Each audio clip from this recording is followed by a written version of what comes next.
Today I want to do a watercolored card here inspired by this. This is actually an insert from my planner, and I just loved this bokeh look. I loved the colors put together, and I wanted to see if I could recreate something like this on cardstock with some watercolors. So this is going to set to the side as my inspiration. I've gone ahead and adhered.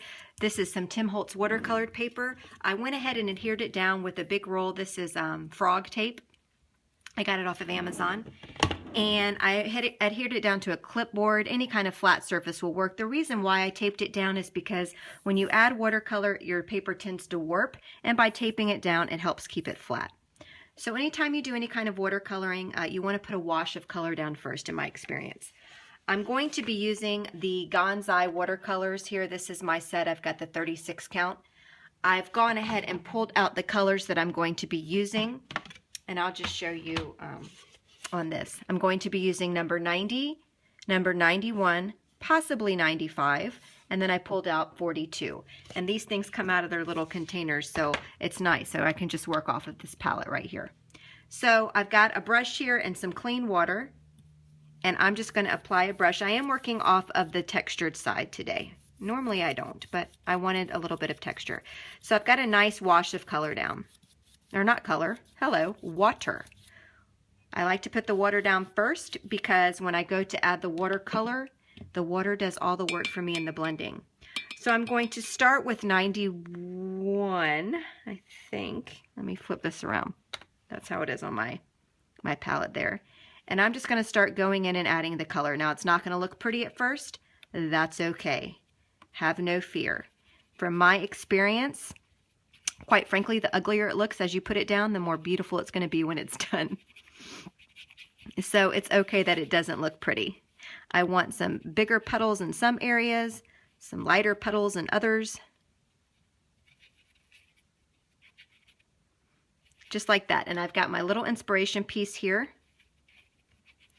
to help guide me on where I'm laying the color. But my first initial color, there's really no sense to what I did. If you find you have it a bit heavier, just keep a dry cloth nearby and you can just dab it away. All right, now I'm going to bring in some of the darker gold elements, as you can see here. So I'm using that same brush, and I'm picking up number 90, and I'm going to bring in this like bronzy gold looking color. And just kind of laying it down in just different places. There's really no rhyme or reason. Okay. This is probably seeping under my frog tape here, but that's okay. I'm going to be trimming this panel down anyway. And the last thing, you can see little tiny hints of yellow. So I'm bringing in, this is number 42. So I'm going to pick it up and just bring in little bits. That's a little bit more intense than I wanted. So I'll go in and kind of move that around. I'm going to pick up some just water, kind of move it around a little bit. And it's, like I said, it's a little bit more intense. You can use a wipe, a rag. These are just little microfiber cloths because, you know, I don't clean my house, so I use it for my crafting. All right, so I've got it kind of spread out exactly how I want it. And the best thing to do when it comes to watercolors is to go ahead and let it dry naturally, I have found, rather than zapping it with the heat gun. If you're pressed on time, by all means zap it with the heat gun, but I'm going to let this baby dry on its own, and we'll be back to finish off the card. All right, so here it is, all nice and dry. I went ahead and trimmed it off camera, so it's 3.75 by 5. And that trimmed away all the edges and all that kind of stuff. But here it is, and if you can look carefully, you can see some of the sparkle from the gold that we put down. That has a gold, like a metallic sheen to it. It's really quite pretty, and it's starting to come together pretty nicely. So now I'm going to go in and kind of create the background there. And so to do that, I'm going to be using 2 stamps from Ellen Hudson, Bokeh Dots and Cozy Christmas. So I'm going to grab a couple of these different sizes of circles here and then just kind of lay them out, because there's a bunch of different size circles here. I don't think I'm going to use the large one, so I won't pull that out. And then as you can see from this, there's also some hearts. So I'm going to grab this little heart stamp set from Cozy Christmas. See, just because it says Christmas doesn't mean you only have to use it at Christmas. I'm just saying. And I'll pull out both 2 sizes of hearts just in case.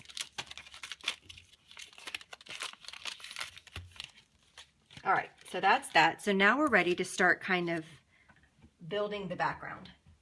I'm going to grab a scratch piece of paper here. Okay, I'm going to use some white pigment ink. This is by Colorbox. You can also use another pigment ink I recommend is Unicorn White Pigment Ink by Hero Arts too. Those I have used and they work great. All right, so I'm going to pick up the largest stamp first. And I am just going to stamp the circle. Kind of offset, you know. And I'm just going to gradually start stamping this circle around. Now, it won't show in some areas because of the color is so light. That's okay. As you can see, this is a very subtle bokeh. I am going to double stamp a couple times here because I want the intensity of the color to kind of fade away. Let me get a double stamp right here. Let me put one more circle up here. No, I don't think I inked it. I think I missed. It happens. All right, then I'm going to set this off to the side. We'll clean it later. And then I'll bring in some of the smaller circles.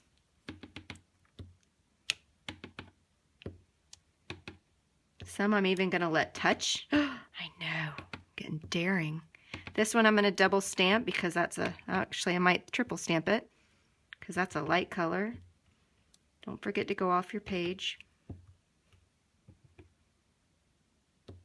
Okay, and then I'm going to add in this little tiny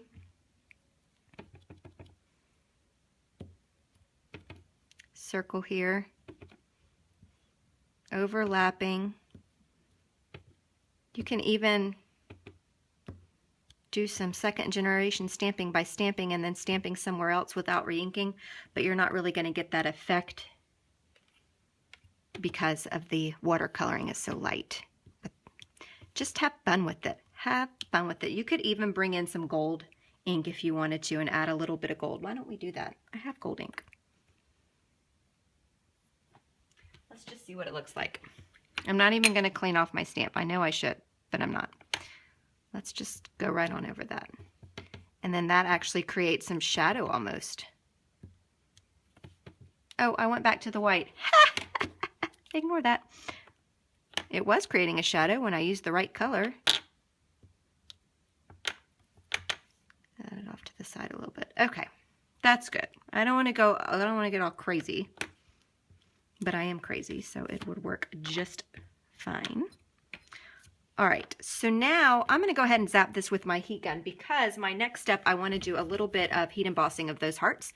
So I don't want this area to be affected. So let me go ahead and zap this with my heat gun and dry it. All right, so this is all good and dry. So I'm going to just scatter a little bit of hearts around the top, just like on my little inspiration piece. So I'm going to stamp this in white. Let's put a heart here. Let's put a heart here. Let's put a heart here. Here. I don't know, I'm going to put one down here even though there's not one. And here. Then I'm going to grab some white embossing powder. So these hearts really pop out. And sprinkle that on there. My spoon fell. Get out, get out. Okay. Then I'm going to sprinkle on some white embossing powder.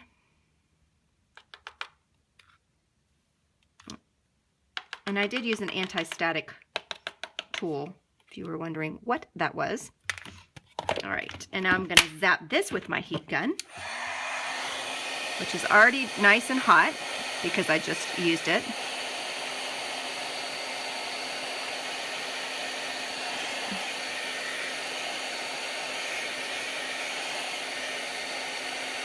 All right, so what do you think?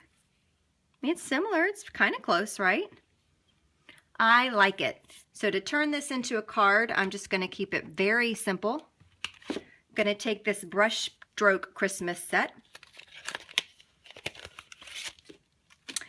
And I am going to stamp the word believe in the bottom corner. Believe can be for a number of things.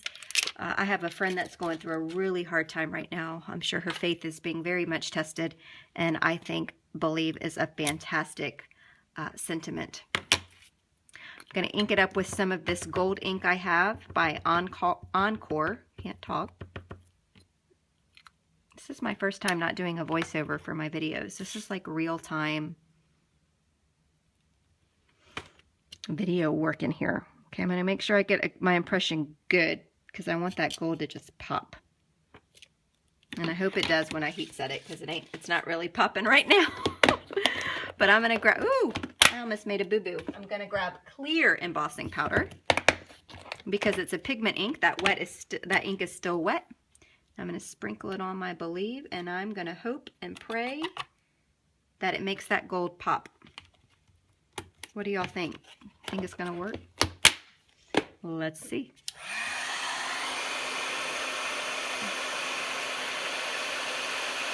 Believe in yourself. Believe.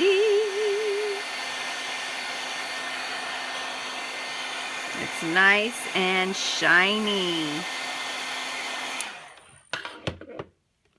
Believe. Nice and shiny. All I need to do at this point is mount it onto a card base, and then I'm done. Okay, so this is a piece of Nina Desert Storm 80-pound cardstock. I thought I would just kind of mount it on there, but I don't know. I think I'm going to add a little bit of this gold around the edges. Why not?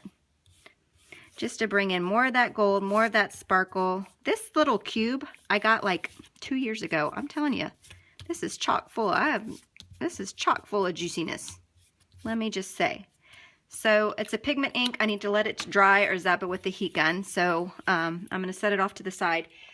This is a tip that I got from Jenna McGuire. You can see how this is all nice and warped. I could either A, go and iron it down, but I'm lazy. So this is a piece of fun foam that I have trimmed down to sit right on the back of this. This is my Glue Glider Pro loaded with some high-tack tape. I usually don't get the high-tack tape. I actually ordered this by accident. I thought it was the one I normally get, and I'm digging this one. High-tack tape. And then I'm going to go ahead and put that right down on the back, and then I can adhere this right down onto my card base. Rather than get out 50 million, foam dots or cut a bunch of strips of my double-sided tape, that's just so much easier. So I'm going to zap this with my heat gun real quick to kind of dry it all. That doesn't look real pretty, I know, but it will once I mount my card there on the top. So let me go ahead and load the back of this up. High-tack tape.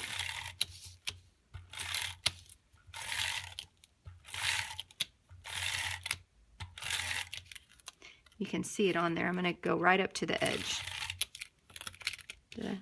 And I did on this side. Okay, and now I can center this. I'm making sure that my fold is at the top. I have been known to adhere my cards upside down. And then I'm just going to kind of center that. And voila. I think it's pretty, I have to say. And this is my inspiration piece.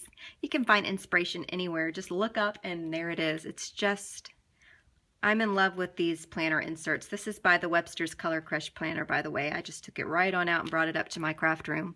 Now I'm going to go put it right back into my planner. But this is it. So thanks for watching.